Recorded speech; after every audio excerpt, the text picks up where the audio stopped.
May mga sandaling tila hindi umaayon ang mundo sa pangarap mo.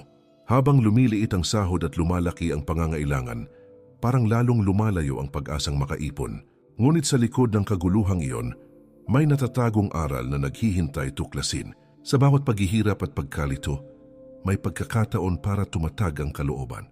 Hindi nasusukat sa laki ng sweldo ang kakayahang maging disiplinado at matatag sa buhay. Dito nasusubok ang tunay na lakas ng loob at pagdedesisyon.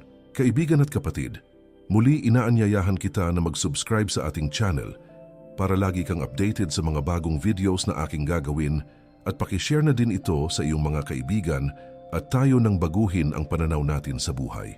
Sabi ni Seneca, ang tunay na kayamanan ay nakasalalay sa pagiging kontento. Sa kung ano ang nasa harapan, sa paglalakbay ng pag-iipon, ang unang laban ay nasa loob mismo ng ating sarili. Kung minsan ang kinatatakutan natin ay hindi ang kakulangan, kundi ang disiplina na hinihingi ng pagbabago. Ang pag-iipon kahit maliit ang sahod ay kapangyarihang anyo ng katahimikan at kagustuhang umunlad. Ito ang uri ng lakas na hindi basta nakikita sa bulsa, kundi nasusukat sa pang-araw-araw na pagpipigil at pangunawa. Sa dulo ng bawat sentimo na naitatabi, nakahimlay ang pag-asa ng mas matatag na kinabukasan.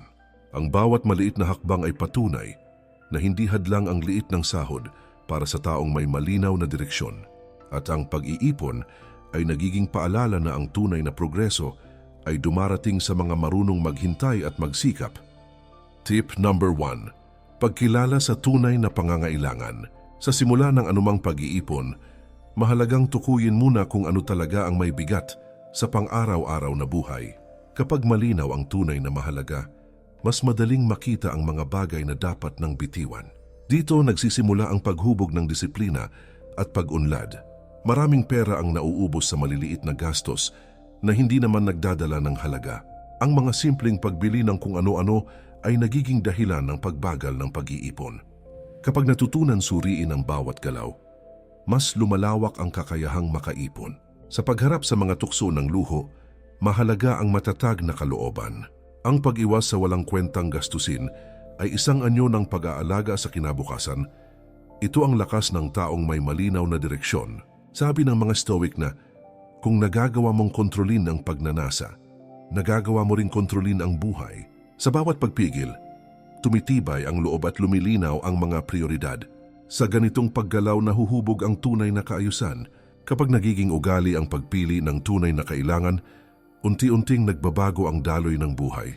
Kahit maliit ang sahod, lumalaking oportunidad na makaipon dahil mas maingat ang kilos.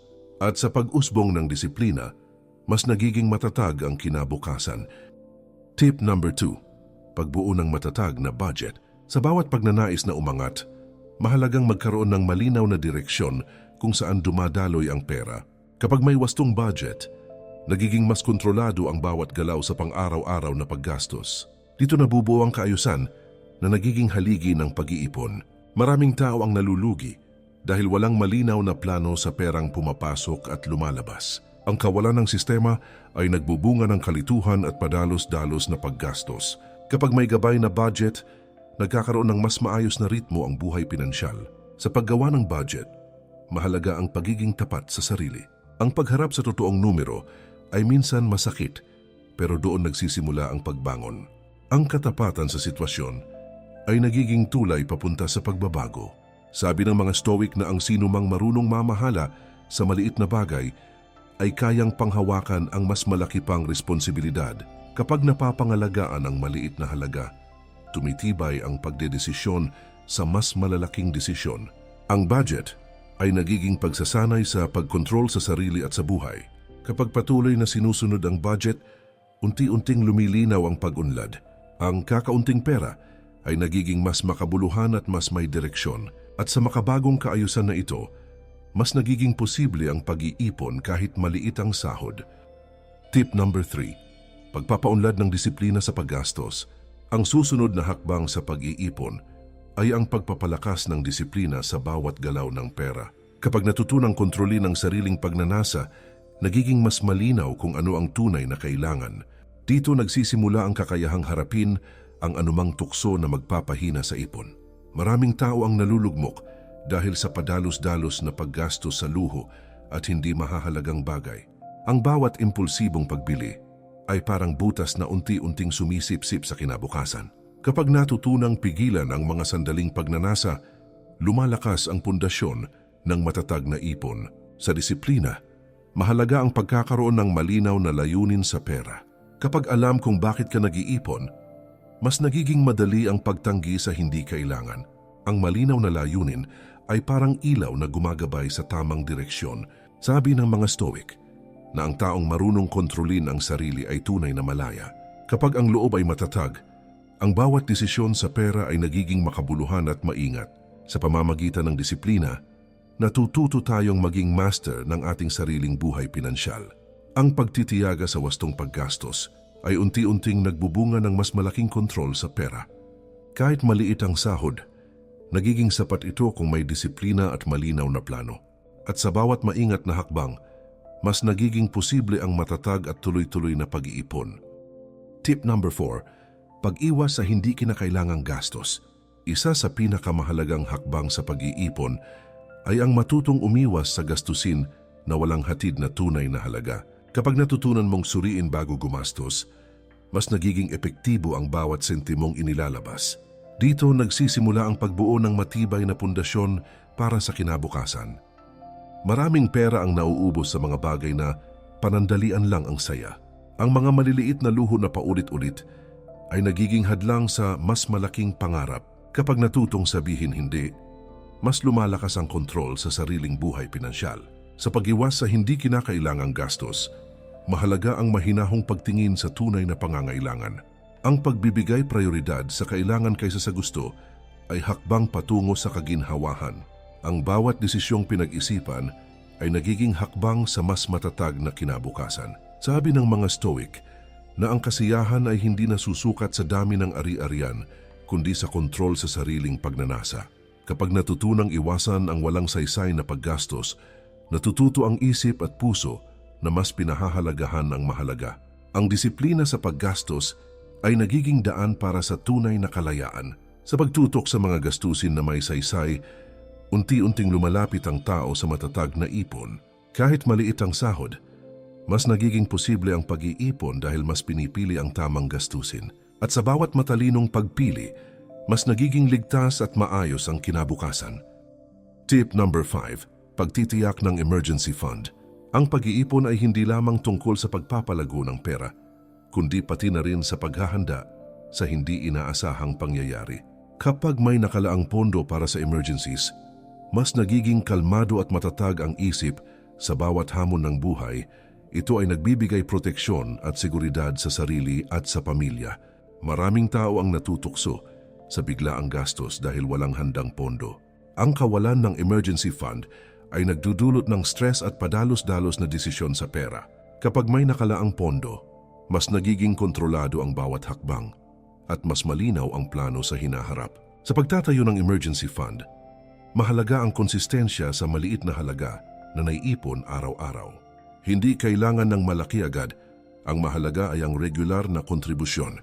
Ang disiplina sa maliit na hakbang ay nagbubunga ng malaking seguridad sa oras ng pangangailangan. Sabi ng mga Stoic na ang paghahanda sa hinaharap ay tanda ng karunungan at katatagan ng loob. Kapag handa sa hindi inaasahan, ang bawat desisyon ay nagiging maayos at may saysay. Ang emergency fund ay simbolo ng responsibilidad at maingat na pamamahala ng sariling buhay pinansyal. Kapag natutunan ang kahalagahan ng emergency fund, unti-unting nagkakaroon ng kapanatagan sa pera. Kahit maliit ang sahod, nagiging posible ang pagkakaroon ng seguridad dahil sa disiplina at maingat na plano. At sa patuloy na paghahanda, nagiging mas matatag at ligtas ang kinabukasan laban sa anumang pagsubok. Tip number 6, paggamit ng matatalinong pamumuhunan. Ang pag-iipon ay mas epektibo kapag sinamahan ng maingat at matalinong pamumuhunan.